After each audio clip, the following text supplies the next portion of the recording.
شفيع المذنبين الصلاة والسلام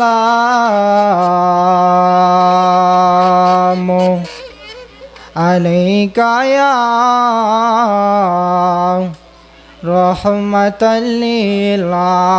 للعالمين اللهم صل على سيدنا مولانا محمد وعلى آل سيدنا মাওলানা মুহাম্মদ। আল্লাহ দিয়েছে নবীকে সম্মান, তোমার হিংসায় হবে কি? নবীর শানে বেয়াদবি করলে আমল করে লাভ কি? বেহেশতেরি পাতায় পাতায় লেখা আছে নবীর নাম, আর সে আল্লাহর নামের পাশে নবীর নামের মনোগ্রাম। আল্লাহ আরশ বানালেন নবীকে চিনাতে, আল্লাহ হাসর গটাবেন নবীর খেলা দেখাতে। বলেন হাসর গটাবে নবীর খেলা দেখাতে। আল্লাহুম্মা সাল্লি আলা সাইয়্যিদিনা মাওলানা মুহাম্মদ ওয়া আলা আলি সাইয়্যিদিনা মাওলানা মুহাম্মদ। ছবি দিলেন তো দুইটা কিলেন না একটু এদিক থেকে আল্লাহ আল্লাহ আল্লাহ আল্লাহ আল্লাহ আল্লাহ আল্লাহ আল্লাহ আল্লাহ। আই মোহাম্মদ কামলিওয়ালা আই রে আমার বুকে আয়। আই মোহাম্মদ মদিনাওয়ালা আই রে আমার বুকে আয়। মাশাআল্লাহ আল্লাহ আল্লাহ। আই মোহাম্মদ কামলিওয়ালা আই রে আমার বুকে আয়। মাশাআল্লাহ। এর মধ্যে যে কি পাওয়ার রে বাবা। মিশরের একজন প্রধানমন্ত্রী ছিল যার নাম হলো জামাল আব্দুল নাসের। আল্লাহর গোলাম জামাল আব্দুল নাসের এবার চিন্তা করতে লাগলো কোরআনের প্র্যাকটিক্যালি একটা মৌজাদা তাদেরকে দেখাইতে হইবে।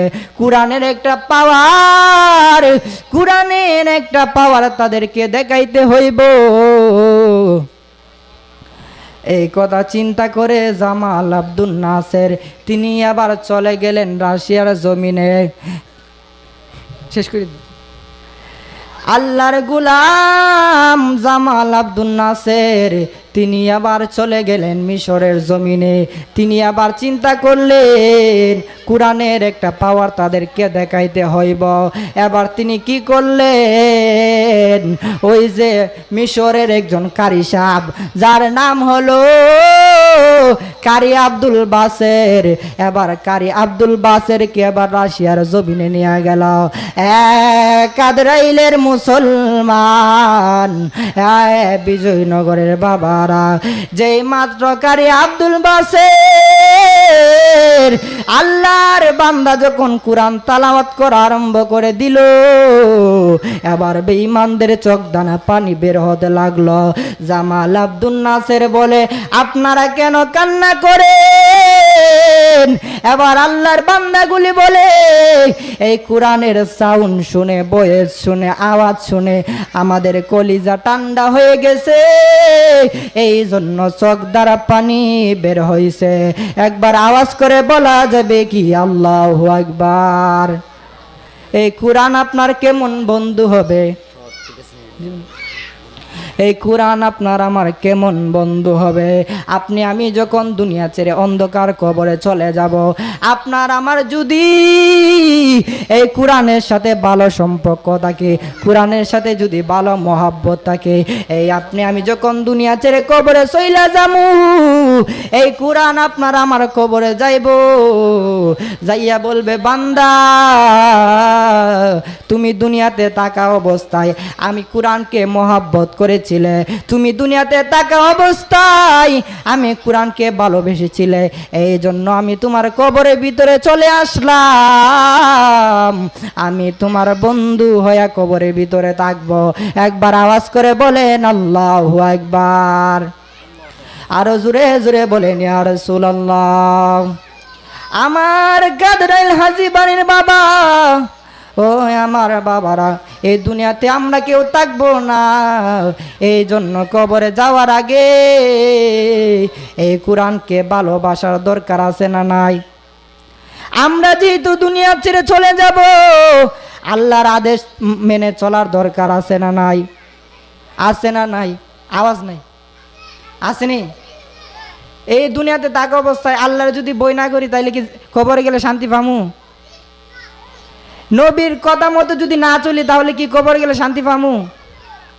আল্লাহ যেন আমাদেরকে বুঝার তৌফিক দান করে, সকলে বলেন আমিন। ওয়া আখির দাওয়ানা আলহামদুলিল্লাহি রাব্বিল আলামিন। আসসালামু আলাইকুম ওয়া রাহমাতুল্লাহি তাআলা ওয়া বারাকাতুহু।